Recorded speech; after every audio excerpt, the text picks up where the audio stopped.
You ever get something you've wanted for years and you're not so much excited and amazed by the thing itself, but that it's taken so long to arrive?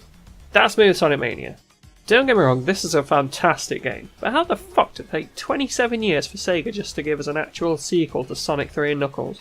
Then again, this is Sega, a company who spent most of the 90s fighting itself for no reason, and it still isn't sure if it wants to fully commit to the only Sonic game anybody has ever actually wanted. Anyway, Sonic Mania is basically what nostalgia has done to everybody's memories of the classic Sonic games, but real. It's a classically styled Sonic game, heavily dependent on speed, extremely robust controls and physics, and superb level design to carry it forward.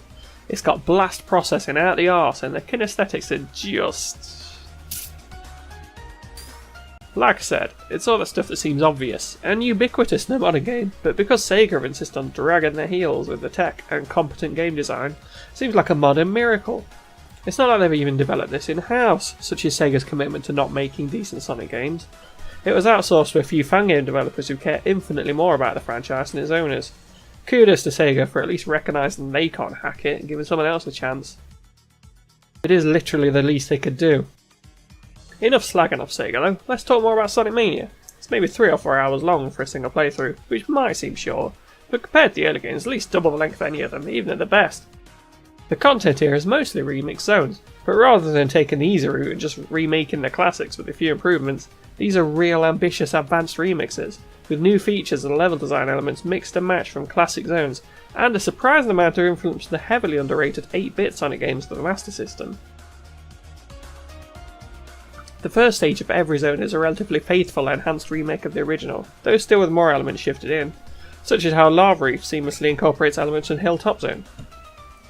Then the second is a more ambitious interpretation of the original material, with widely varied new additions and recombinations of classic elements. The zone selection is pretty good, even if they insist on incorporating more than one zone from the thoroughly underwhelming Sonic CD. The new zones are surprisingly good, using completely original art assets and set pieces. Studiopolis is a zany and highly percussive bounce palace.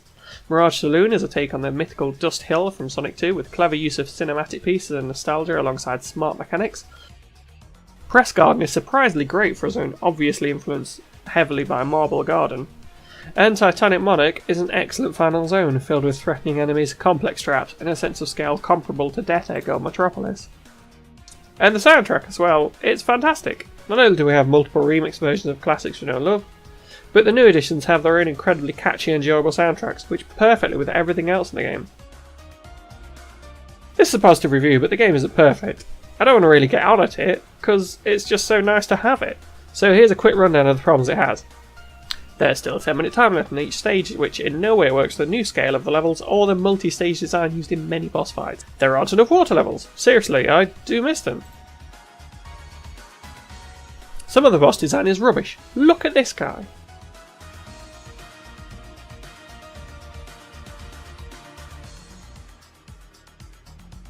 The hard-boiled heavies get nowhere near enough screen time or characterization. Level transitions are conspicuously absent.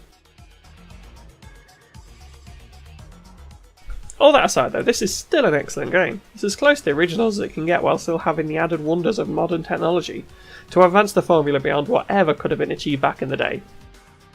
You've got a shitload of levels to play through, 3 different characters with notably varied gameplay, special zones that are actually decent, a fucking banging soundtrack, and it's all here for 15 quid. Game's a damn steal, which is a real breath of fresh air. Look how much Sonic Lost World still costs, and that game's shit. If you've ever liked Sonic, or you've wondered what people are always on about when people complain about a disappointing new Sonic game every single year, then you owe it to yourself to buy this game. It's one of the best games I've played this year, and Sega need fucking telling that this is what they should have been doing the whole time. Just go buy this game. Do it. Go, now.